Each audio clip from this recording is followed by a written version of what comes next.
Hello friends, പുതിയൊരു വീഡിയോയിലേക്ക് എല്ലാവർക്കും സ്വാഗതം. അപ്പം ഇന്ന് കാണിച്ചു തരാൻ പോകുന്നത് പൈജാമ പാൻറ്റ് എങ്ങനെയാണ് വരയ്ക്കുന്നതെന്ന് കാണിച്ചു തരാം. അപ്പോൾ നമുക്ക് വീഡിയോയിലോട്ട് പോകാം. അപ്പോൾ പാൻറ്റ് തയ്ക്കാനായിട്ട് വേണ്ടത് 2.5 മീറ്റർ തുണിയാണ്. പൈജാമ പാൻറ്റൊക്കെ തയ്ക്കാൻ നമുക്ക് 2.5 മീറ്റർ തുണിയാണ് വേണ്ടത്. നമുക്കാദ്യം അത് ലെങ്ത്ത് അടയാളപ്പെടുത്താം. ലെങ്ത്ത് 38 ഇഞ്ചാണ് എടുക്കുന്നത്. 38ൻ്റെ കൂടെ 2 ഇഞ്ച് കൂട്ടിയെടുക്കുന്നുണ്ട്. അപ്പോൾ മൊത്തം 40 ഇഞ്ച് എടുക്കുന്നുണ്ട് ലെങ്ത്ത്. അപ്പോൾ 40 ഇഞ്ച് നമുക്ക് അടയാളപ്പെടുത്താം. തുണിയിൽ വരയ്ക്കുമ്പോൾ 4 മടക്കാക്കിയിട്ടിട്ട് വേണം വരയ്ക്കാൻ. ഇപ്പോൾ ഫുൾ ലെങ്ത്ത് വരുന്നത് 40 ഇഞ്ചാണ്. തയ്യൽ തുമ്പടക്കം 40 ഇഞ്ച് ഫുൾ ലെങ്ത്ത് അടയാളപ്പെടുത്തണം. താഴേന്ന് മേലേക്ക് 2 ഇഞ്ച് വീതിയിൽ ഇവിടെ വിടണം. അത് നമുക്ക് ഇലാസ്റ്റിക് വെക്കാൻ വേണ്ടിയിട്ടാണ്. ഇവിടുന്ന് ഇങ്ങോട്ട് നമുക്ക് ഹിപ്പ് അടയാളപ്പെടുത്തണം. ഹിപ്പ് റൗണ്ട് അടയാളപ്പെടുത്തണം. ഹിപ്പ് റൗണ്ട് എനിക്ക് 40 ഇഞ്ചാണ് ഹിപ്പ് വരുന്നത്. അപ്പോൾ 40ൻ്റെ 4/1 പറയുന്നത് 10 ഇഞ്ചാണ്. 10 ഇഞ്ചിൻ്റെ കൂടെ 2 ഇഞ്ച് സീം അലവൻസ് കൂട്ടുമ്പോൾ 12 കിട്ടും. അപ്പോൾ ഇവിടുന്ന് ഇങ്ങോട്ട് നമ്മൾ 12 ഇഞ്ച് വേണം അടയാളപ്പെടുത്താൻ. ക്രോച്ച് ലെങ്ത്ത് അടയാളപ്പെടുത്തുമ്പോൾ ഇലാസ്റ്റിക്കിന് വേണ്ടി 2 ഇഞ്ച് വീതിയിൽ വിട്ടിട്ടുണ്ടായിരുന്നല്ലോ സൈഡിൽ. ആ 2 ഇഞ്ച് വീതി കഴിഞ്ഞിട്ട് വേണം 13 ഇഞ്ച് ക്രോച്ച് ലെങ്ത്ത് എടുക്കാൻ വേണ്ടിയിട്ട്.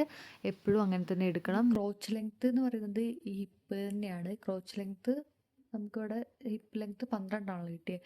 അപ്പോൾ അതിൻ്റെ കൂടെ 1 ഇഞ്ചും കൂടെ കൂട്ടിയെടുത്ത് 13 ഇഞ്ച് വേണം ക്രോച്ച് ലെങ്ത്ത് എടുക്കാൻ വേണ്ടിയിട്ട്. 13 ഇഞ്ച് ക്രോച്ച് ലെങ്ത്ത്.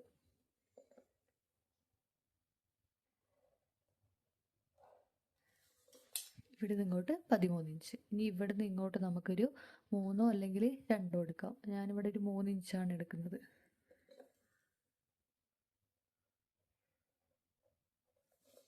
ബോട്ടം നമുക്ക് നിങ്ങളുടെ ഇഷ്ടത്തിനനുസരിച്ച് എടുക്കാം. ഞാനിവിടെ 13 ഇഞ്ചാണ് ബോട്ടം എടുക്കുന്നത്.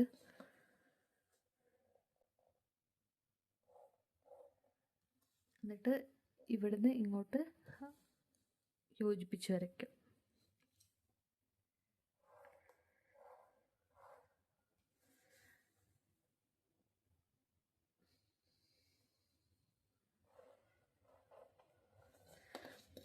നമ്മളിവിടെ 2 ഇഞ്ച് എലാസ്റ്റിക്കിന് വിട്ടല്ലോ, അവിടുന്ന് ഇങ്ങോട്ട് വേണം നമ്മൾ ക്രോച്ച് ലെങ്ത്ത് അടയാളപ്പെടുത്താൻ. നമുക്കിവിടെ 13 ഇഞ്ചാണല്ലോ കിട്ടിയത്. അപ്പോൾ ഈ 2 ഇഞ്ച് വിട്ടിട്ട് വേണം നമ്മൾ 13 ഇഞ്ച് ഇവിടുന്ന് ഇങ്ങോട്ട് അടയാളപ്പെടുത്താൻ. ഇവിടെ നല്ല കുഴിച്ച് വരച്ചെടുക്കണം. ഇവിടെ നമുക്ക് വരുന്നത് 12 ഇഞ്ചും ഇവിടുന്ന് ഇങ്ങോട്ട് 13 ഇഞ്ചും ഇവിടുന്ന് ഇങ്ങോട്ട് 3 ഇഞ്ചും ബോട്ടം 13 ഇഞ്ചും. പാൻറ്റിൻ്റെ സൈസ് വരുന്നത് XL ആണ്. അപ്പോൾ എല്ലാവരും ഒന്ന് ട്രൈ ചെയ്ത് നോക്കണം. എല്ലാവർക്കും വീഡിയോ മനസ്സിലായെന്ന് വിചാരിക്കുന്നു. എന്തെങ്കിലും സംശയം ഉണ്ടെങ്കിൽ കമൻറ്റ് ഇടണം. അപ്പോൾ നമുക്ക് അടുത്ത വീഡിയോയിൽ കാണാം. ബൈ.